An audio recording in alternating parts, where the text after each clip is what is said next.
ನ್ಯಾಯಾಲಯವೇ ಹೇಳುತ್ತೆ ಕೊಲೆ ಮಾಡಿದವರು ಯಾರು ಅಂತ ಇನ್ನೂ ಗೊತ್ತಾಗಿಲ್ಲ, ಅಂದರೆ ಸಾಕ್ಷ್ಯಾಧಾರಗಳ ಕೊರತೆಯ ಹಿನ್ನೆಲೆ ಅಂತ. ಹಾಗಿದ್ರೆ ಧರ್ಮಸ್ಥಳದ ಸೌಜನ್ಯಳಿಗೆ ನ್ಯಾಯ ಸಿಗಲ್ಲ ಅಂತೀರಾ? ಖಂಡಿತ ಸಿಗುತ್ತೆ. ತಾವು ಒಂದು ಮಾತು ತುಂಬ ಪ್ರಬುದ್ಧವಾಗಿ ಒಂದು ಶಬ್ದ ಬಳಸಿದ್ರಿ, ಈ ರಾಜ್ಯದ ಧರ್ಮದ ಸ್ಥಳದಲ್ಲಿ ಅಂತ. ಕರೆಕ್ಟ್. ಅದು ಧರ್ಮದ ಸ್ಥಳದಲ್ಲಿನೇ ಇಷ್ಟೊಂದು ಅನ್ಯಾಯ ನಡೆದ್ರು ನ್ಯಾಯ ಕೇಳೋದು ತಪ್ಪ ಅಂತ ಸಿಗ್ಬೇಕಲ್ಲ ನ್ಯಾಯ. ಹೌದು. ಈಗ ಒಂದು ಸಣ್ಣ ಇಬ್ಬರು ಜಗಳಾಡ್ಬಿಟ್ರೆ ಒಂದು ಊರಲ್ಲಿ, ನಂದು ತಪ್ಪಿಲ್ಲ, ನಾನು ಧರ್ಮಸ್ಥಳಕ್ಕೆ ಮಂಜುನಾಥ ಸ್ವಾಮಿಗೆ 10 ರೂಪಾಯಿ ನಾನು ಕಾಣಿಕೆಗೆ ಹಾಕ್ತೇನೆ, ನನ್ನ ನ್ಯಾಯ ಸಿಗ್ಲಿ ಅಂತಾರಿಲ್ಲ. ಹೌದೌದು. ನಾವು ಕೂಡ ಹಂಗೆ ಈ ಭಾವನಾತ್ಮಕವಾಗಿ ಮತ್ತೆ ದೈವಿಕವಾಗಿ ಇವತ್ತಿಗೂ ಧರ್ಮಸ್ಥಳ ಅಂದ್ರೆ ಒಂದು ಪೂಜನೀಯವಾದಂತ ಒಂದು ಭಾವನೆ ಇದೆ ಜನರಿಗೆ. ಹೌದು. ಅದೇ ಜಾಗದಲ್ಲಿ, ಅದೇ ಧರ್ಮಸ್ಥಳದಲ್ಲಿ ನಿರಂತರವಾಗಿ ಕೊಲೆಗಳು ನಡೀತದೆ, ಅತ್ಯಾಚಾರ ಆಗಿ ಕೊಲೆ ಮಾಡ್ತಾರೆ. ಸೌಜನ್ಯ ಒಂದೇ ಅಲ್ಲ, ಸೌಜನ್ಯಕ್ಕಿಂತಲೂ ಜಸ್ಟ್ 21 ಡೇಸ್ ಬ್ಯಾಕ್ ಆನೆ ಮಾವುತ, ಜೋಡಿ ಮಾವುತ ಕೊಲೆ ಆಗಿದೆ ಇವತ್ತು. ಅಲ್ಲಿನೇ ಮತ್ತು ಅದೇ ಜಾಗದಲ್ಲಿ, ಅಲ್ಲಿ ಎಲ್ಲಿ ಅವ್ರನ್ನ ಕೊಂದು ಹಾಕಿದಾರಲ್ಲ ಅದೇ ಜಾಗದಲ್ಲಿನೇ ಇವ್ರದ್ದು ಸ್ಟಾರ್ ಹೋಟೆಲ್ ಅಯೋಧ್ಯೆ ಆತಿಥ್ಯ ಅಂತ ಕಟ್ಸಿದ್ದಾರೆ. ಸಮಾಧಿ ಮೇಲೆ ಸಮಾಧಿನೇ ಅಂದರೆ ಅವ್ರ ದಮನ ಸ್ಟಾರ್ ಹೋಟೆಲ್ ಕಟ್ಸಿದ್ದಾರೆ, ಲಾಜಿಂಗ್ ಕಟ್ಟಿದ್ದಾರೆ. ಒಂದು ದಿನಕ್ಕೆ 5 6 ಲಕ್ಷ ರೂಪಾಯಿ ಇನ್ಕಮ್ ಇರುವಂಥ ಒಂದು ಪ್ರಾಪರ್ಟಿ ಮಾಡ್ಕೊಂಡಿದ್ದಾರೆ. ಒಂದು ನಾನು ನಿಮಗೆ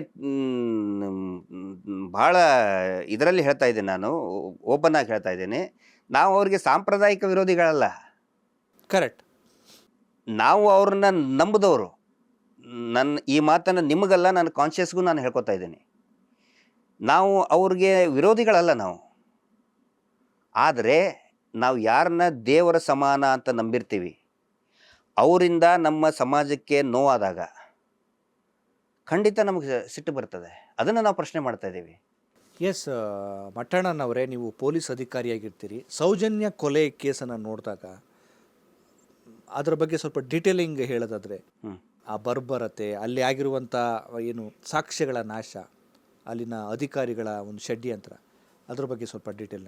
ಇಡೀ ಸೌಜನ್ಯ ಪ್ರಕರಣ ಏನಿದೆ, ಈ ಸೌಜನ್ಯ ಅದು 11 ವರ್ಷದ ಹಿಂದೆ ಆಗಿದ್ದು. ಈಗ 12 ವರ್ಷ ಆಗುತ್ತೆ. ಅಕ್ಟೋಬರ್ 9ನೇ ತಾರೀಕಿಗೆ ಎಷ್ಟು ಕರೆಕ್ಟಾಗಿ 12 ವರ್ಷ ಆಗುತ್ತೆ. ಆ ಒಂದು ಮಗು ಏನಿತ್ತಲ್ಲ, ಅವು PUC second year arts college STM ಉಜಿರೆಯಲ್ಲಿ ಓದ್ತಾ ಇದ್ಲು. ಓಕೆ. ಅವಳು ತನ್ನ ಕಾಲೇಜಿಂದ ಮನೆಗೆ ಹೋಗಬೇಕಾದ್ರೆ ಅವಳನ್ನ ಕಿಡ್ನ್ಯಾಪ್ ಮಾಡ್ತಾರೆ. ಓಕೆ. ಕಿಡ್ನ್ಯಾಪ್ ಮಾಡಿದ ನಂತರ ಸಾಯಂಕಾಲ ಆದಮೇಲೆ ಮಗಳು ಮತ್ತೆ ಮನೆಗೆ ಬರಲಿಲ್ಲ, ಉಪವಾಸ ಇದ್ದಾಳೆ. ಚಾಮುಂಡೇಶ್ವರಿ ದೇವಿ ಹೆಸರ ಮೇಲೆ ಉಪವಾಸ ಇದೆ ನನ್ನ ಮಗಳು. ಅವತ್ತಿನ ದಿನ ಮಂಗಳವಾರ ಉಪವಾಸ ಇದೆ. ಸಾಯಂಕಾಲ ಆಯಿತು, 6 ಗಂಟೆ ಆಯಿತು, 7 ಗಂಟೆ ಆಯಿತು. ಯೂಶ್ವಲಿ 6 ಗಂಟೆ ಮಲೆನಾಡಲ್ಲಿ ಗೊತ್ತಲ್ಲ, 6 ಗಂಟೆ ಎಲ್ಲ ಎಲ್ಲರೂ ಅವ್ರವ್ರ ಮನೆ ಸೇರ್ಕೊಂಡು ಬಿಡ್ತಾರೆ, ಕಾಡು ಇರೋ ಪ್ರದೇಶ. ಮಗಳು ಇನ್ನೂ ಬಂದಿಲ್ಲ ಅಂತೇಳಿ ಹುಡುಕಾಡ್ತಾರೆ. ಪೊಲೀಸ್ ಸ್ಟೇಷನ್ಗೆ ರಾತ್ರಿ ಹೊತ್ತು ಹೋಗ್ತಾರೆ, ಕಂಪ್ಲೇಂಟ್ ತೊಗೊಳ್ಳೋದಿಲ್ಲ. ಹುಡುಕಾಡ್ರಿ, ಇಲ್ಲೇ ಇರಬೇಕು ಅಂಥೇಳಿ. ಅವತ್ತಿನ ದಿನವೇ ಎಷ್ಟೋ ಜನರಿಗೆ ಗೊತ್ತಿರಲಾರ್ದನ್ನು ನಾನು ನಿಮ್ಗೆ ಹೇಳ್ತಾ ಇದ್ದೀನಿ.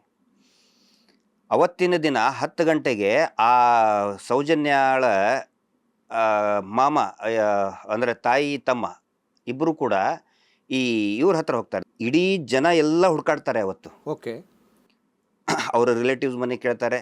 ಆನಂತರ ಆ ಹುಡುಗಿ ಸೌಜನ್ಯ ವೆರಿ ವಿಶೇಷವಾದಂಥ ಹುಡುಗಿ. ಅವ್ರಿಗೆ ಮನೆಯಲ್ಲಿರುವಂತಹ ಗಂಡ್ಮಕ್ಳಿಗೆ, ಅಣ್ಣ ತಮ್ಮ ಕಾಕ ಚಿಕ್ಕಪ್ಪನ ಬಿಟ್ಟು ಬೇರೆ ಯಾವ ಗಂಡಸರಿಗೂ ಮಾತಾಡ್ತಿರ್ಲಿಲ್ಲ. ಕ್ಲಾಸಲ್ಲಿರುವಂಥ ಹುಡುಗರ ಜೊತೆಗೂ ಮಾತಾಡ್ತಿರ್ಲಿಲ್ಲ ಅಂತ. ತುಂಬ ನಾಚಿಕೆ ಪಟ್ಕೊಳ್ಳೋಳು. ಬರೀ ಒಂದು 2-3 ಜನ ಹುಡುಗಿಯರಷ್ಟೇ ಅವ್ರ ಫ್ರೆಂಡ್ಸ್ ಇದ್ದರು. ಕಾಡಲ್ಲಿ ಕೂಡ ಹುಡುಕ್ತಾರೆ. ನೀವು ಕೇಳ್ಬೋದು, ಕಾಡಲ್ಲಿ ಯಾಕೆ ಹುಡುಕ್ತಾರೆ ಅಂಥೇಳಿ. ಯಾವ ಜಾಗದಲ್ಲಿ ಸೌಜನ್ಯಾಳ ಡೆಡ್ ಬಾಡಿ ಸಿಕ್ಕಿದೆ, ಅದೇ ಜಾಗದಲ್ಲಿನೇ ಅನೇಕ ಹೆಣ್ಣು ಮಕ್ಕಳ ಶವ ಸಿಕ್ಕಿದೆ. ಅದೇ ಜಾಗದಲ್ಲಿ ಎಕ್ಸಾಕ್ಟ್ಲಿ ಅದೇ ಜಾಗದಲ್ಲಿ ಸಿಕ್ಕಿದೆ. ಅಲ್ಲಿ ಧರ್ಮಸ್ಥಳದಲ್ಲಿ ಹೆಣಗಳು ಭಾಳ ಸಾಮಾನ್ಯ. ಕೊಳಿತಾ ಇರುವಂಥ ಹೆಣಗಳು, ಅದು ಸಹಜ ಪ್ರಕ್ರಿಯೆ. That is very common. ಹೊರಗಡೆ ಬಂದವ್ರಿಗೆ ಗೊತ್ತಾಗೋದಿಲ್ಲ. ಈಗ ಬೇರೆ ಕಡೆಯಿಂದ ಬಂದವ್ರು ಏನು ಮಾಡ್ತಾರೆ ಹೇಳಿ, ಸ್ನಾನಘಟ್ಟಕ್ಕೆ ಹೋಗ್ತಾರೆ, ಸ್ನಾನ ಮಾಡ್ತಾರೆ, ದೇವಸ್ಥಾನಕ್ಕೆ ದರ್ಶನ ಮಾಡ್ತಾರೆ, ಅಲ್ಲಿ ಅನ್ನಪ್ರಸಾದ ಇರ್ತದೆ, ಅನ್ನಪ್ರಸಾದ ಮಾಡ್ಕೊಂಡು ಹೋಗ್ಬಿಡ್ತಾರೆ. ತುಂಬ ಭಕ್ತಿ ಇರೋ ಜಾಗ ಅಂತ ಬರ್ತಾರೆ. ಆದರೆ ಸುತ್ತಿನ ವಾತಾವರಣ ಅವ್ರಿಗೆ ಗೊತ್ತಿಲ್ಲ. ಸೌಜನ್ಯ ಪ್ರಕರಣ ಆಗೋಕ್ಕಿಂತ 6 ತಿಂಗಳ ಮುಂಚೆನೇ ರಸ್ತೆ ಬದಿಗೆ ಒಂದು ಕಂಟಿಯಲ್ಲಿ ಒಂದು ಹೆಣ್ಮಗಳ ಶವ ಬಿದ್ದಿರ್ತದೆ. ಮೈ ತುಂಬ ಆ್ಯಸಿಡ್ ಹಾಕಿ, ಮುಖ ಆ್ಯಸಿಡ್ ಸುಟ್ಟಿರ್ತದೆ. ಅದು ಆ್ಯಸಿಡ್ ಸುಟ್ಟು ಅದ್ರ ಮೇಲೆ ಈ ಉದಯವಾಣಿ ನ್ಯೂಸ್ ಪೇಪರ್ ಹಾಕಿರ್ತಾರೆ. ಮೈಸೂರು ಸಿಲ್ಕ್ ಸೀರೆ ಹಾಕ್ಕೊಂಡಿರ್ತಾರೆ. ಇವರು ಪೋರ್ಟ್ರೇಟ್ ಹೆಂಗೆ ಮಾಡಿದ್ರು ಅಂದರೆ, ಅದನ್ನ ಇಲ್ಲ ಅದು ಏನು ಸುಸೈಡ್ ಕೇಸು ಅಂತ ಹೇಳಿ ಕ್ಲೋಸ್ ಮಾಡಿದರು UDR. ನಾನು ಎಲ್ಲ ವೀಕ್ಷಕರಿಗೂ ಕೂಡ, ಅಶ್ವಮೇಧದ ಎಲ್ಲ ವೀಕ್ಷಕರಿಗೂ ಕೂಡ ಅವರ ಗಮನಕ್ಕೆ ತರ್ತಾ ಇದ್ದೀನಿ, ಯಾರಾದರೂ ಇಲ್ಲಿವರೆಗೆ ತಾವು ಮುಖಕ್ಕೆ ಆ್ಯಸಿಡ್ ಹಾಕ್ಕೊಂಡು ಸುಸೈಡ್ ಮಾಡ್ಕೊಂಡಂಥ ಕೇಸ್ ಒಂದೇ ಆದರೂ ನೋಡಿದ್ದೀರಾ? ಯಾರಾದರೂ ನೇಣು ಹಾಕ್ಕೋತಾರೆ, ರೈಲ್ವೆ ಹಳಿಗೆ ಬೀಳ್ತಾರೆ, ವಿಷ ಕುಡಿತಾರೆ, ವಾಟ್ ಎವರ್ ಅಂತ ಕೇಳಿದೀವಿ. ಮುಖಕ್ಕೆ ಆ್ಯಸಿಡ್ ಹಾಕ್ಕೊಂಡು ಯಾರಾದರೂ ಸುಸೈಡ್ ಮಾಡ್ಕೋತಾರೆ? ಕರೆಕ್ಟ್. ವಾಸ್ತವ ಅಂತ ಹೇಳಿದರೆ ಆ ಹೆಣ್ಮಗಳನ್ನ ಬಳಸ್ಕೊಂಡು ಕೊಂದು ಹಾಕಿದ್ದಾರೆ. ಗೊತ್ತಾಗಬಾರ್ದು ಅಂಥೇಳಿ ಆ್ಯಸಿಡ್ ಅದು ಹಾಕಿ ಆಮೇಲೆ ಅದನ್ನು UDR ಅಂತ ಮಾಡಿ ಮುಗಿಸಿದರು.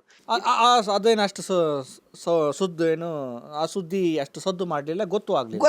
ಮಾಡಕ್ಕೆ ಬಿಡೋದಿಲ್ಲ ನೋಡಿ. ಅಲ್ಲಿ ಒಂದು ಸುದ್ದಿ ಮಾಡಬೇಕಾಗಿರೋ ಪತ್ರಕರ್ತರು, ಇನ್ನೊಂದು ಪೊಲೀಸರು.